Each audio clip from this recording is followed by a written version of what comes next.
isn't it fair to say, regardless of when or how the Prime Minister told the French the deal was not happening, they would have been angry? Aren't we simply seeing the result of a deal being, or a contract being severed?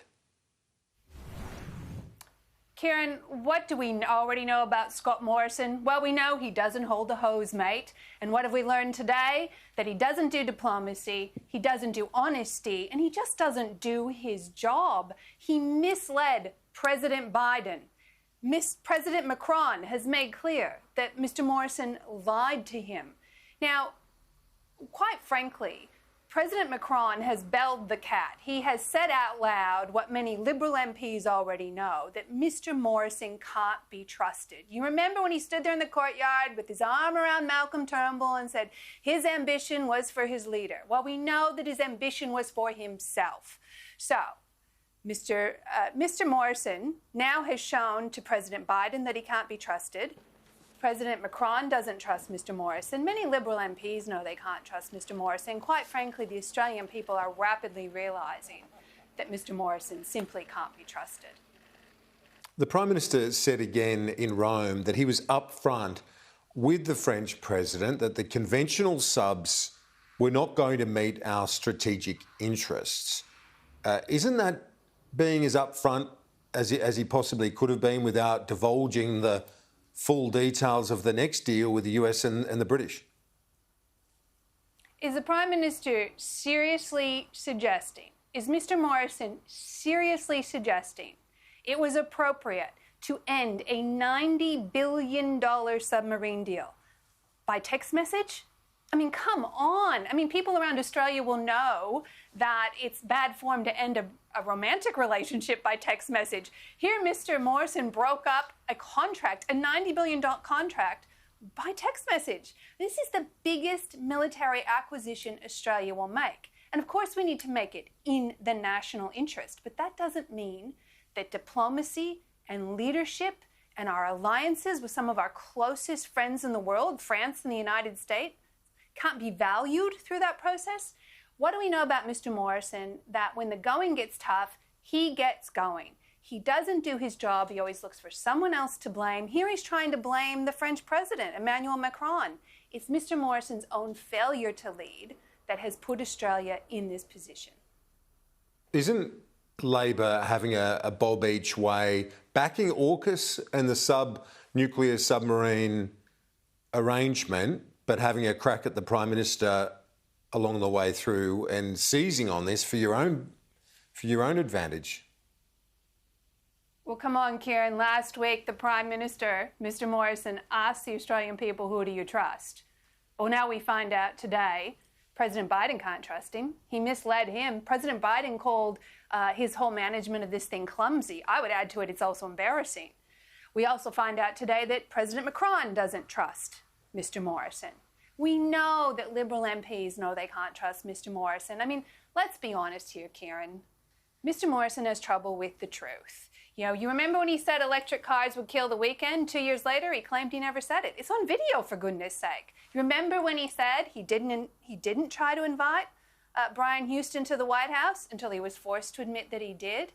Here we have in Mr. Morrison a person who is unable to be straight, not just with the Australian people, but now he's taken this dishonesty roadshow to the global stage, alienating some of our closest friends.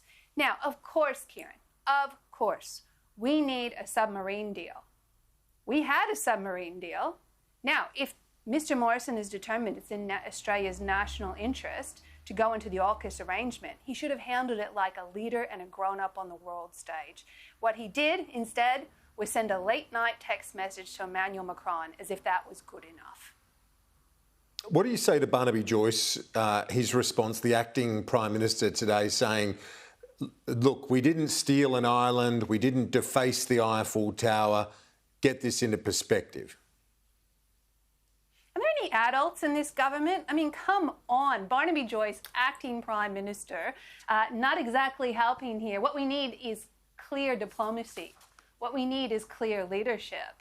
What we've got is Barnaby Joyce running around. and now we've got Mr. Morrison jetting off to Glasgow with, nothing more than a blue papered brochure he released last week.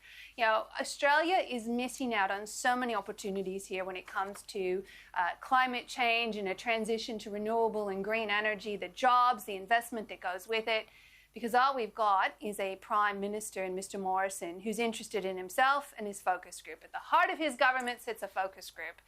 No principle, no values, no belief. The PM's emissions reduction plan has copped flack from Kristina Keneally, a former UN climate chief, slamming it as suicidal, irresponsible. But given some leaders like the Chinese president aren't even showing up, isn't that a bit rich to be saying to our Prime Minister when our form has shown a greater reduction than many similar nations? Look, what we're talking about here is the future, and how does Australia get to net zero emissions by 2050? Something that, in fact, the National Farmers Federation, the BCA, every state and territory government backs. Mr. Morrison can barely bring himself to utter the words. And this, blue brochure that he released last week is not a plan, it's a scam. And the only way that blue brochure is going to fly in Glasgow is if he takes it and folds it up into an airplane, a paper airplane, and shoots it across the room. I mean, it is so light on detail.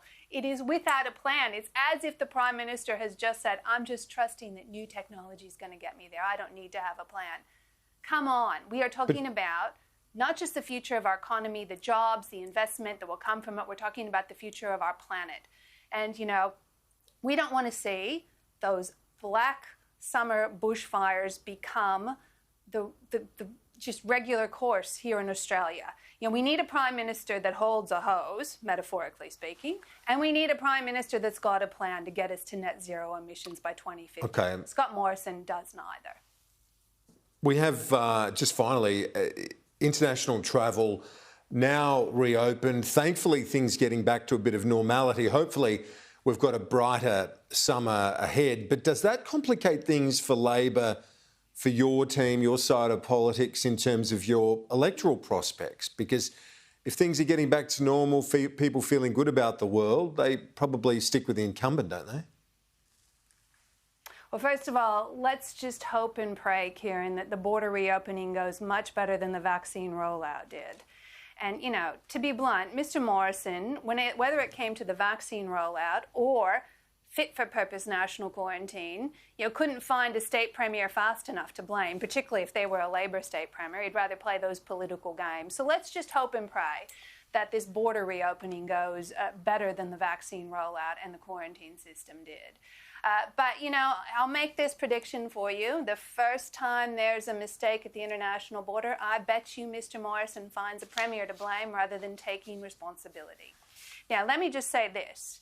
As someone who has not been able to see my brothers or indeed missed my own father's funeral during the COVID lockdown because I was unable to go to the United States to see my family there, I know that, like me, there will be just millions of Australians who've been separated from loved ones who will either be welcoming them home, those 39,000 stranded Australians, or indeed that they'll be able to go overseas and see sick family and friends, celebrate weddings, visit grave sites, whatever it is they've been, cuddle grandchildren, whatever it is they've been unable to do for the past 2 years.